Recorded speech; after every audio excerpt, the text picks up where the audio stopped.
Good morning friends.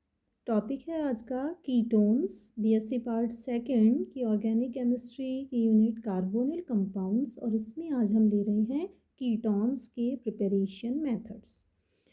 जैसे कि हमने एल्डिहाइड्स में देखा था कि प्राइमरी अल्कोहल्स को यदि हम पोटेशियम डाइक्रोमेट या अदर स्ट्रॉन्ग ऑक्सीडाइजिंग एजेंट से ऑक्सीडाइज करते हैं तो हमें एल्डिहाइड्स मिलते हैं। बिल्कुल उसी तरह से यदि हम सेकेंडरी अल्कोहल्स लें और उन्हें यदि हम ऑक्सीडाइज़ करें, सेकेंडरी अल्कोहल्स को यदि हम ऑक्सीडाइज़ करें पोटेशियम डाइक्रोमेट से, तो हमें कीटोन मिलते हैं। जैसे कि हम यहाँ पर देख रहे हैं, ये हम ले रहे हैं सेकेंडरी अल्कोहल, यहाँ पे हमने लिया है,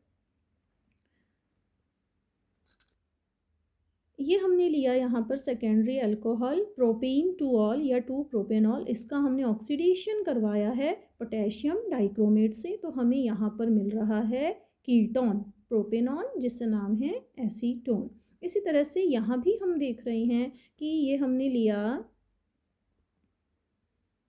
यहाँ पे हमने लिया सेकेंडरी अल्कोहल, और ये सेकेंडरी अल्कोहल इसलिए है क्योंकि जहाँ पे अल्कोहलिक ग्रुप जिस कार्बन पे अटैच्ड है वो फर्दर 2 कार्बन से डायरेक्टली अटैच्ड है, दोनों तरफ इसके एक एक कार्बन है, तो ये सेकेंडरी अल्कोहल है। और इसका ऑक्सीडेशन यदि हम करवाते हैं पोटेशियम डाइक्रोमेट से, तो चूँकि हमने यहाँ पर लिया था पेंटेन 2ऑल, तो हमें यहाँ पर पेंटेन 2ऑन या 2 पेंटेनॉन एज ए प्रोडक्ट प्राप्त होता है। टर्शरी अल्कोहल्स को हम ऑक्सीडाइज़ नहीं कर सकते हैं अल्कलाइन मीडियम में या न्यूट्रल मीडियम में, क्योंकि ये रेजिस्ट करता है ऑक्सीडेशन को, मतलब ऑक्सीडेशन के प्रति ज़्यादा ये सेंसिटिव नहीं होता, ऑक्सीडेशन परफॉर्म नहीं कर पाता है टर्शरी अल्कोहल जो होता है वो। लेकिन अगर हम एसिडिक मीडियम लें, यानी कि एसिड लें और कीटोन, इनका मिक्सचर यदि हम लें, तो फिर जो कम कार्बन वाले अल्कोहल्स होते हैं वो हमें प्राप्त होते हैं।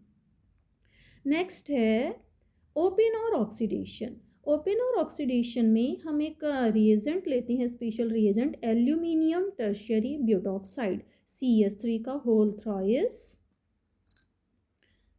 CS3 का whole thrice, CO whole thrice Al।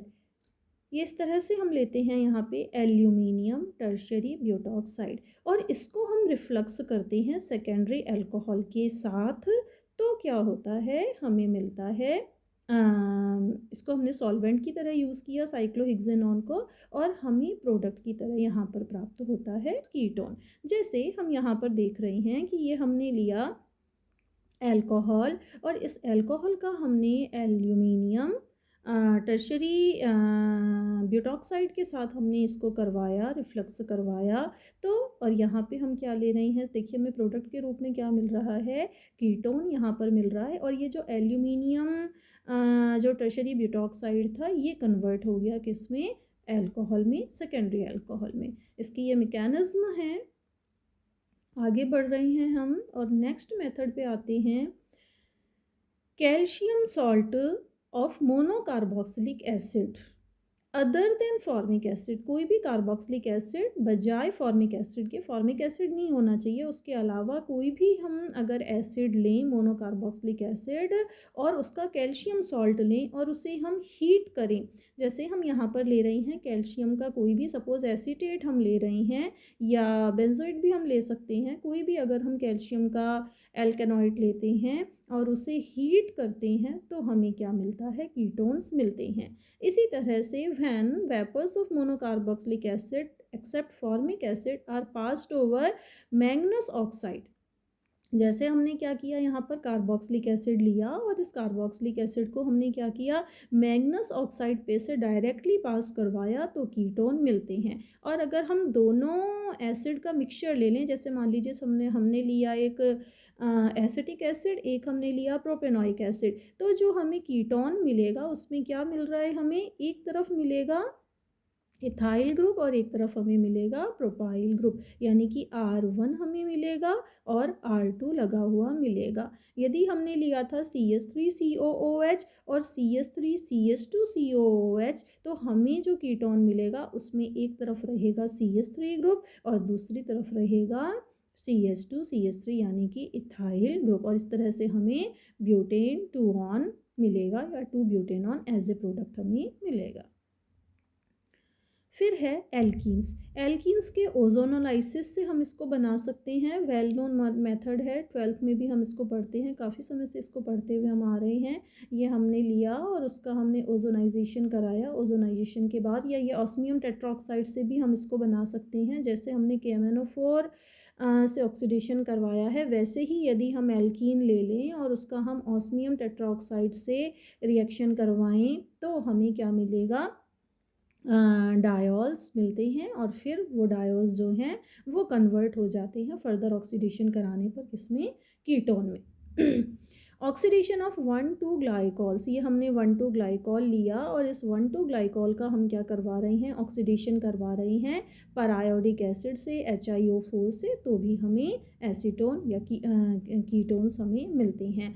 Alkyne से भी हम इसको बनाते हैं, एल्काइंस की रिएक्शन हम कराएं या इसका अगर हम हाइड्रेशन करवाएं, वाटर के साथ रिएक्शन करवाएं in presence of sulphuric acid and HgSO4, तो हमें प्रोडक्ट के रूप में कीटोन्स मिलते हैं। नेक्स्ट है addition of Grignard reagent to nitrile. Cyanides या नाइट्राइल्स जो होते हैं, इनसे यदि हम इनकी रिएक्शन यदि हम करवाएं ग्रिग्नार्ड रिएजेंट से, ये मैकेनिज्म हम यहाँ पर देख रहे हैं, जैसे RCN है और जो ट्रिपल बॉन्ड के ये जो पाई बॉन्ड के जो इलेक्ट्रॉन्स हैं, नाइट्रोजन की ज़्यादा इलेक्ट्रोनेगेटिविटी के कारण नाइट्रोजन की तरफ डिस्प्लेस हो रहे हैं, नाइट्रोजन की तरफ मूव कर रहे हैं, तो कार्बन पे पॉजिटिव चार्ज होने के कारण जो ग्रिग्नार्ड रिएजेंट है RMgX, इसका एल्काइल ग्रुप यहाँ पर अटैक करता है कार्बन पे, और यहाँ हम देख रहे हैं कार्बन पे ये एल्काइल ग्रुप जुड़ चुका है, जो ट्रिपल बॉन्ड था ये डबल में कन्वर्ट हो चुका है, C+N-MgX। फिर इसका हाइड्रोलिसिस करवाते हैं तो हमें कीटोन्स मिलती हैं। वॉकर प्रोसेस में हम एल्कीन्स की रिएक्शन कराते हैं PdCl2 CuCl2 के साथ में, वाटर के साथ, तो हमें प्रोपेनॉन या एसीटोन मिलता है। तो ये हमने लिए कीटोन्स को बनाने की different methods. Thank you, friends.